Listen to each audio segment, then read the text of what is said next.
Welcome to the Sana Project, where we take you well beyond our everyday skin clinic practices and give you insights to our philosophy. This collaborative podcast is hosted by our team and guest experts in various fields. So let us take you to Skinfinity and beyond, where we will be covering topics on skin, internal health, mind, soul, energy, life, and integrated practices. Our hope is to spark thoughts that resonate and serve you to make conscious choices to live your best life. So sit back, relax, and let's get into it.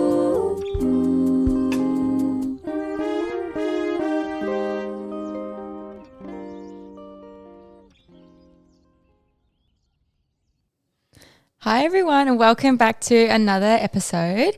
I'm Carla and I'm here with Christine, and we thought we would introduce a new sort of segment to the podcast, which is all about client journeys and sort of what goes on behind the scenes and sort of how people come to us and kind of what goes on, like a bit of a backstory to why they've come in to see us. So we thought we'd start off with Christine.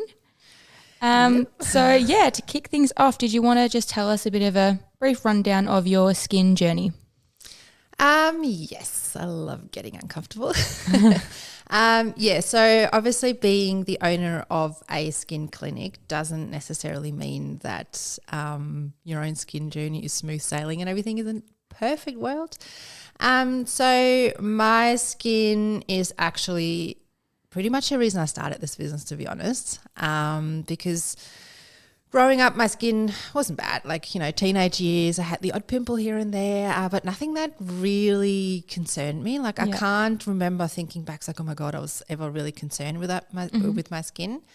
It wasn't until I had my daughter, my first baby, that my skin really started playing up. And at the time, I wasn't in the industry yet. And therefore I was sort of left to my own devices, I guess like most of our clients out there when they first start tapping into their research and what they should be doing. And I've done it all. Things where I look back now, obviously knowing what I know now, I'm like, oh my God, how, why? I wish someone would have told me. I did it all. I would have spent an absolute fortune going for everything that was even labelled acne prone, breakout control, this and that. I remember I can't remember the brand, but some of the stuff with your Benzac in it, it used to bleach the shit out of my pillowcases. At times my skin was so raw, red, sore because of all of the really harsh things that I was chucking on. But again, me thinking that's what it's supposed to be like, and it'll be good in the end. It was a real up and down sort of thing, because something might have somewhat worked for a little bit, but then it stopped working. I was very much left to my own devices trying to figure things out. Yeah, okay. So it was a journey of just navigating it all for yourself, a lot of trial and error. Believe it or not, for everyone listening out there, a lot of our clients come to us with the same sort of background. Absolutely. And just trying whatever it is. And skin can be a really difficult thing to navigate. So, we've all kind of had, little experiences here or there with things like that. But if you don't mind, did you want to tell us kind of what impact that had on your skin? Because I know typically for a lot of people, acne might start in those sort of teen years, but, you mentioned you didn't really have that during that time period. It came a little bit later in life. So, how was that for you?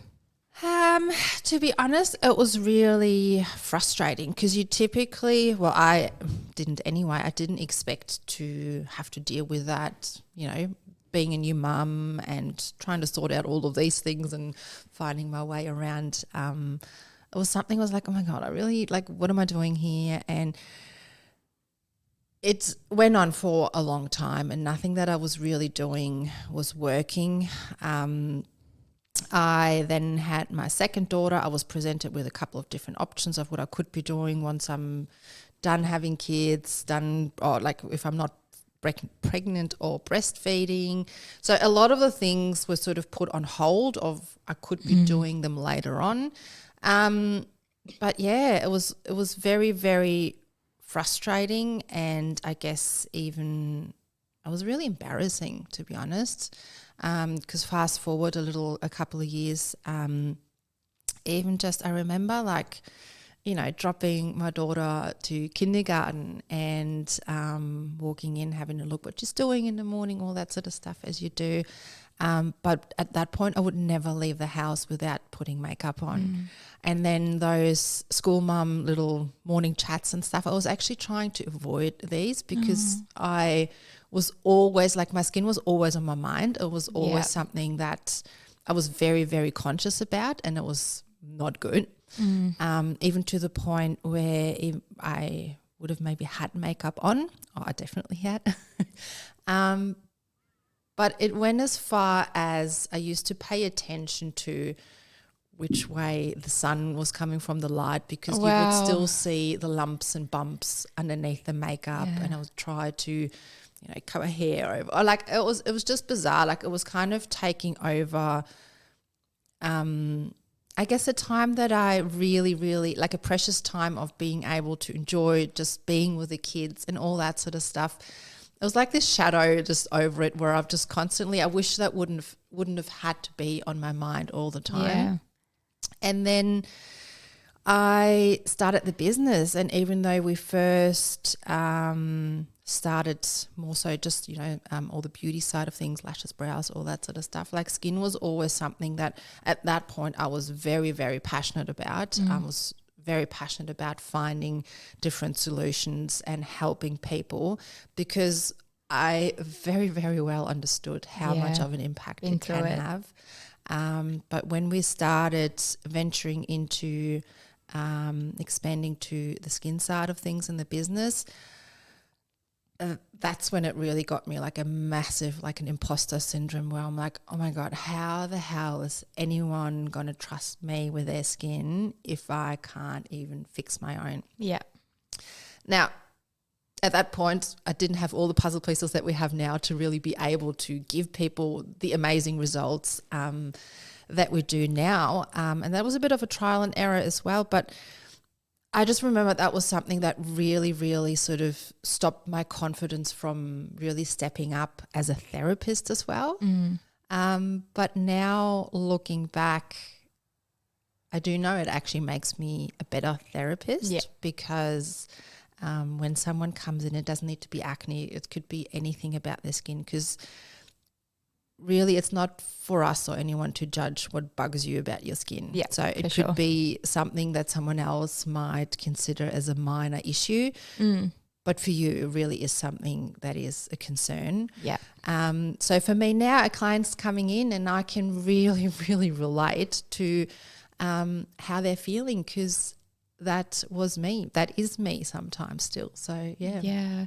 Yeah, I mean, that sounds like, you know, you were carrying sort of quite a lot of weight at the time, because, you know, 3 new things happening, new mum, got just new skin struggles and a new business. So that was a lot. Yeah. So do you want to tell us a bit more, I guess, about the whole trial and error phase? So what did you do to help or try and clear your skin?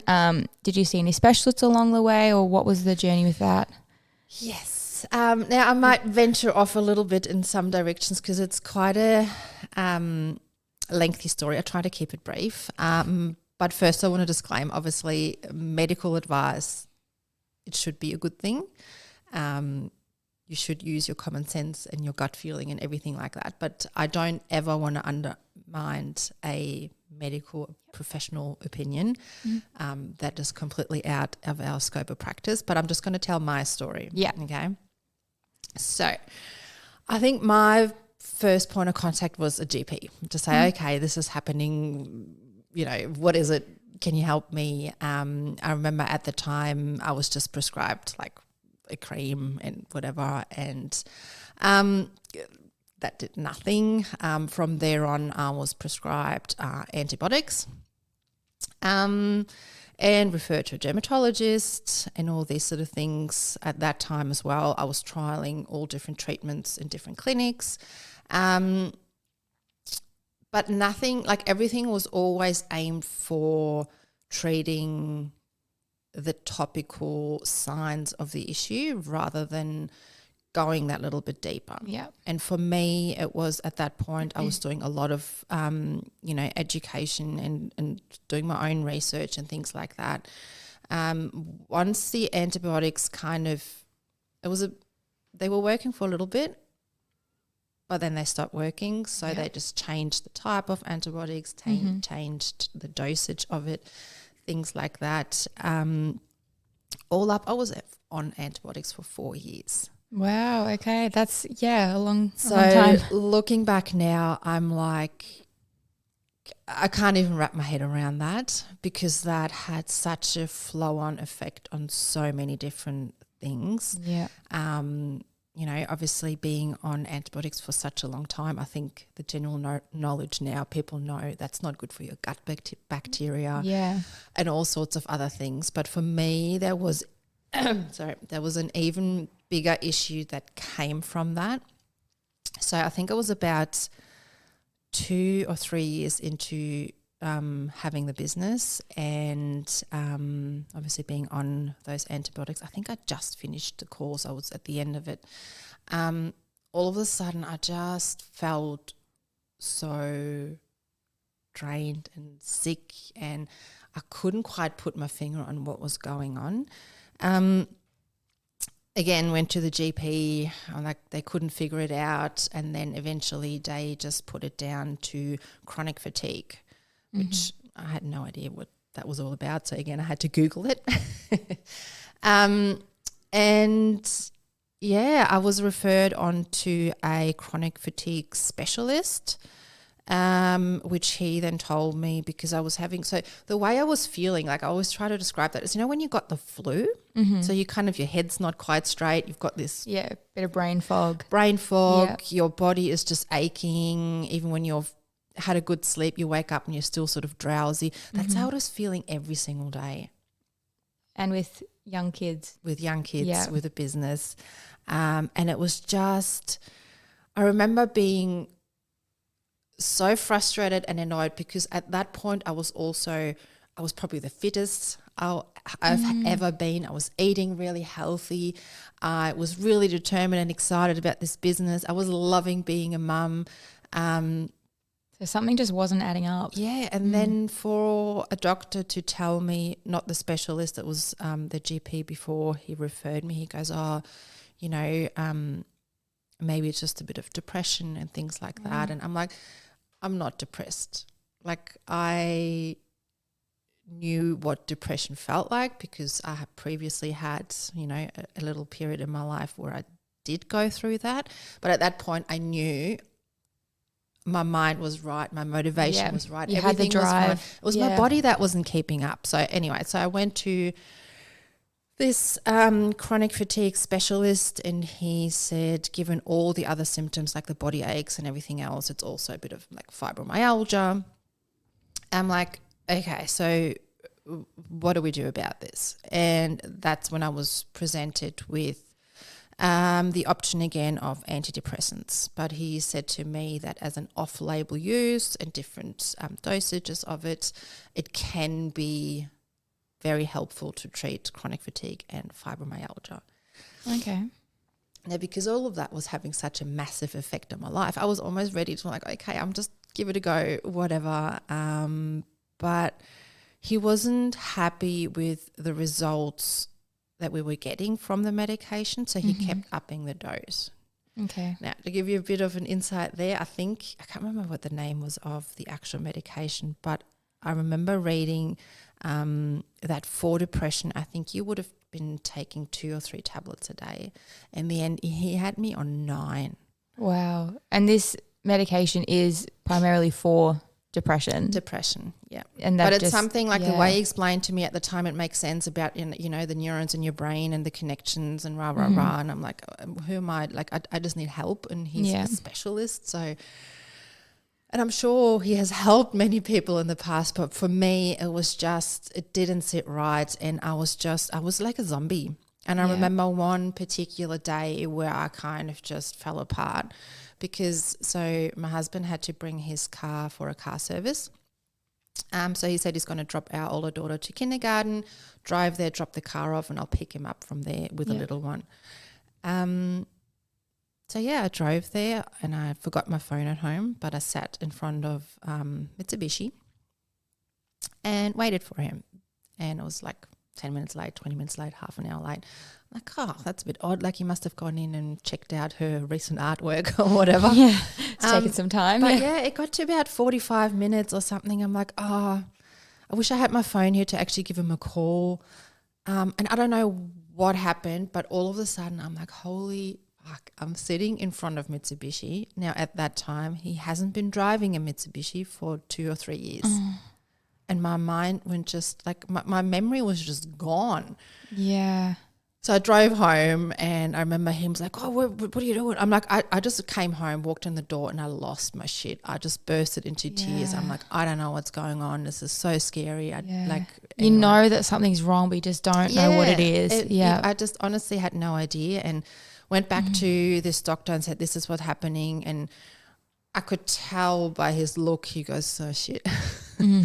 So he took me off that pretty much straight away, and at that point I really lost the trust and the faith in this particular doctor. And it wasn't until I think it was a few months later that a client of mine was actually telling me about this alternative doctor.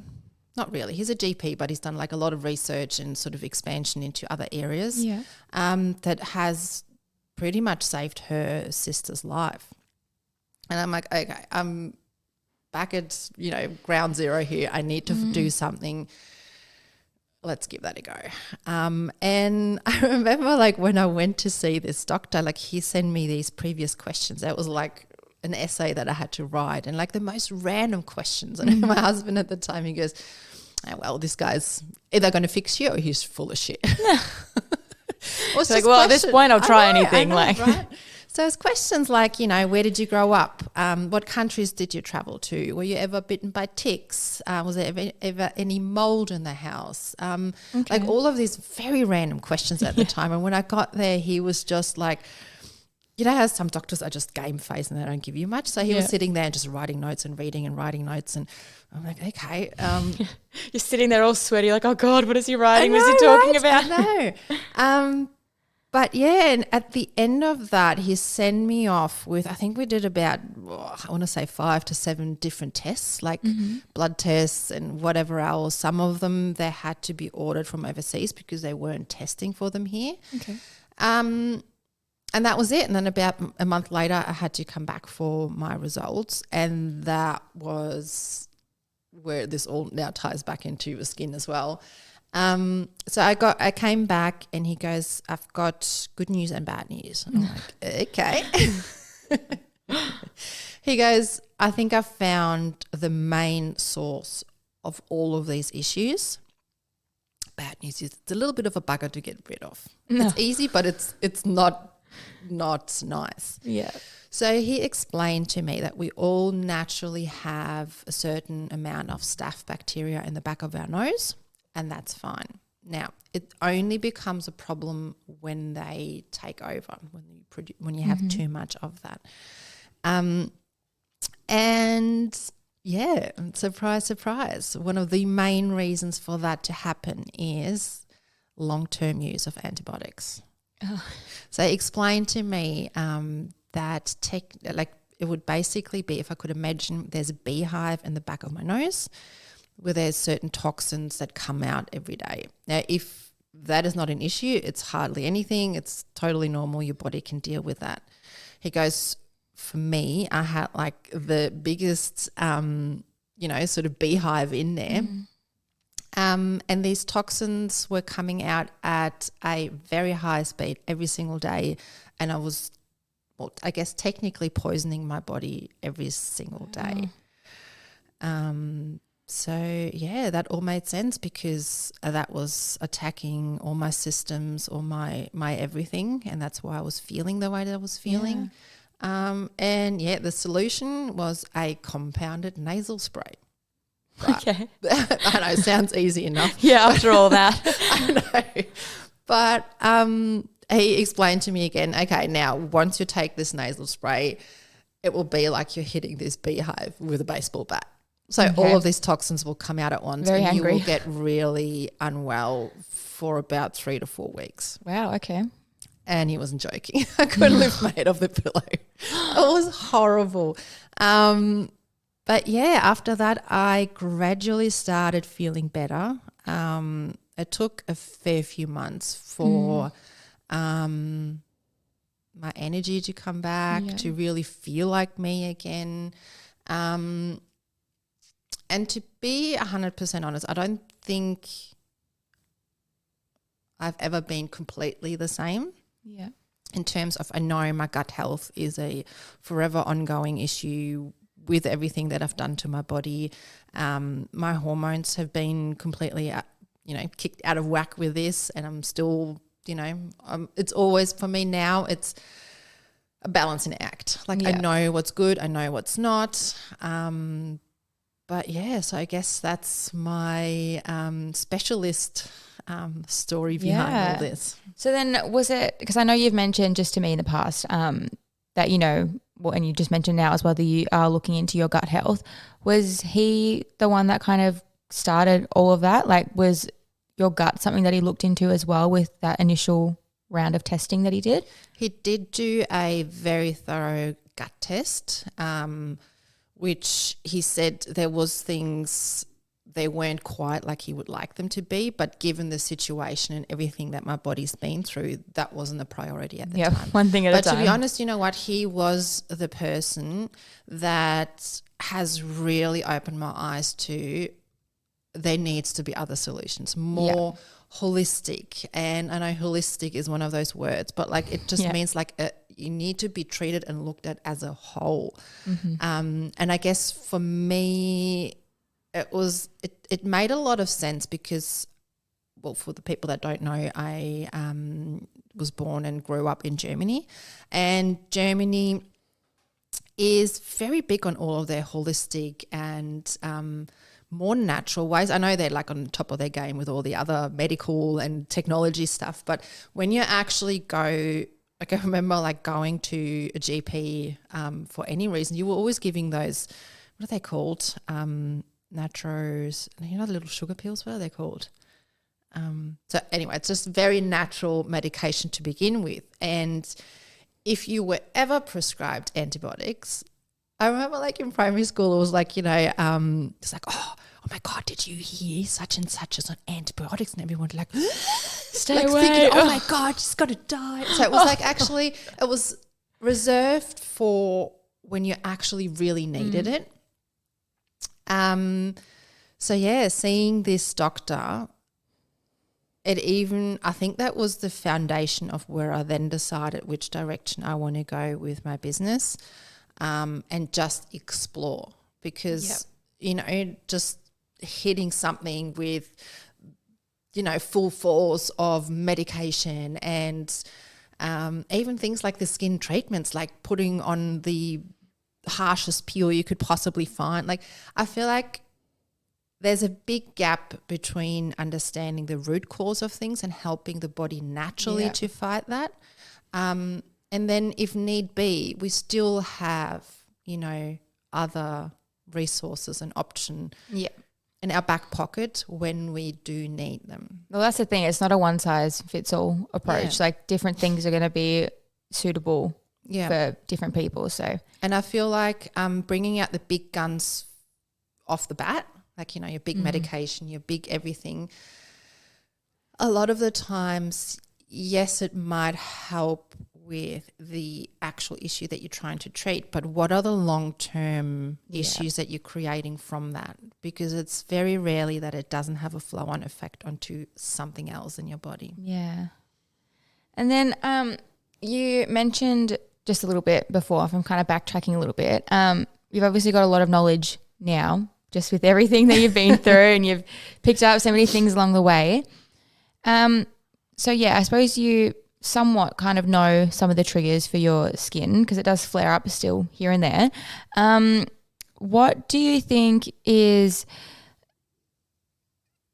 important, I guess, with education and making or just having kind of a balance in your life and being able to make informed decisions. Like, for example, with your diet and stuff like that, we know that can be a trigger for a lot of people. How do you go around balancing things like that? Because you're still a mum, so there's just like a lot of things to juggle all at once. Yeah. So how is creating balance important for you?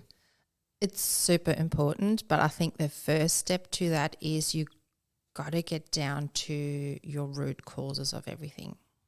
And that's where we brought in naturopathy, obviously here in clinic. And that for me was also, that's my go-to now. Like I don't, like if I'm, if I really need be, I go to the GP, but everything else for my skin, for my general health, for everything, naturopathy is a way to go, like supplements, health, food as medicine, things like that. And some people might think, oh my gosh, that's so, again, woo-woo. But I feel like if you understand your body's triggers, its needs and everything like that, that's where you can start creating a balance. Yeah. Because if I wouldn't know what foods set me off, if I wouldn't know what products can really set my skin off, what ingredients are not good for my skin, if I wouldn't know even more than that, like it goes further than that. Like people think, okay, I'm putting on the right products, I'm eating healthy, I'm doing all of these things. Like for me, stress is a big one. Yeah. So whenever I am really stressed, it doesn't matter what I'll slap on my skin. Yeah. My skin will go a little bit haywire. Yeah. But it's also, I guess, a realistic mindset about things. Mm-hmm. There are things you can definitely heal. There are things that you can change. There are things that you can manage. So if someone, like for me, I know now with everything my body has been through, with all the triggers that I have, with the skin type that I have, that, I probably won't ever have completely flawless skin for a long period of time. Yeah. Something is sure to come along that sets it off in one way or another. So it's, again, then how do I react to that? Yeah. If I panic, again, that's stress. Yeah. That's only going to make it worse. Yeah. But and then again with diet, like I feel everything needs to be in a balance. And as I said, for you to be able to create a balance, you need to have the knowledge. Yeah. And not the knowledge that works for your neighbor, your Instagram friend, your whatever. Like what is something that you need? Like what does your body need? So for me, when it comes to diet, I know that certain things aren't great for me. Like one of the biggest ones for me is dairy, a lot of processed foods, really high shitty fat foods, a lot of sugar. The things we love. The things, but you know what? It comes to two things. One is being organised and actually making sure I have everything there so I don't fall in the trap. Like, oh my God, there's nothing there. Let's just have a Nutella toast for lunch. Yeah. And then also kind of weighing it up. Like, if we're sitting with friends and having a good night and there is a bloody cheese platter in front of me, I love cheese. Yeah. I just know, okay, so for now, I'm going to enjoy that cheese. Probably going to regret it in the next few days, but I know what's coming and I know what I can do about it. Like I might just ramp up my digestive enzymes. I might make sure that, I pop myself under the LED or like just things to... You don't want to take away that enjoyment. No, because I think that's where you fall off the wagon with anything. Yeah. Because if you tell yourself you can't ever have that ever again, you go, but all I want is that. Yeah. Like it creates that you're missing out on something. But I feel like it's about, the balance with everything really. And it's not always easy, but I guess the more you can understand yourself, you'll then know what feels good and what doesn't, and what's worth it and what's not. Yeah, then you can make that kind of informed choice for yourself. Well, then to kind of wrap things up, is there any advice you might have for someone who's going through something similar or Gosh, right. If I could go back in time, or any advice that I can probably give someone is do your research. Don't go for the first opinion you get. Do your research into anything really that you're trying to do, like whether it is someone suggests a product, someone suggests a treatment, someone suggests a medication, anything like that. Do your research and then kind of really just trust your own gut feeling with that as well. And sometimes it's even a matter of picking and choosing different pieces of advice you get from people to make it your own. But do find the right people to help you, whether that is a naturopath, a skin, a skin therapist, whether you need to look into extending that, like look at yourself as a whole and really evaluate all of the bits and pieces, like how are your stress levels, are you sleeping, how's your digestion, how's your skin routine, be honest with yourself, am I eating healthy, and then really find the right people that can help you. Oh, well, thank you so much for sharing. We kind of thought we'd get Christine on board first to sort of break the ice with this whole segment, but we do have quite a few other clients lined up who are willing to share their story. So hopefully there's something that we can take away from that, but also from our chat with Christine today. So thank you for that. And I think it's really important as well, just to point out that us skin therapists do also have our skin struggles. No one is perfect. So I think it's just kind of important to share that we do understand what you guys are going through, what you guys might come in with, because we've been there and we go through it too. So, yes. If you enjoyed this episode, share it with your friends and get involved in our socials to help shape the topics on this podcast. We'd love to meet you. You can simply book from our webpage or reach out. We are here to help.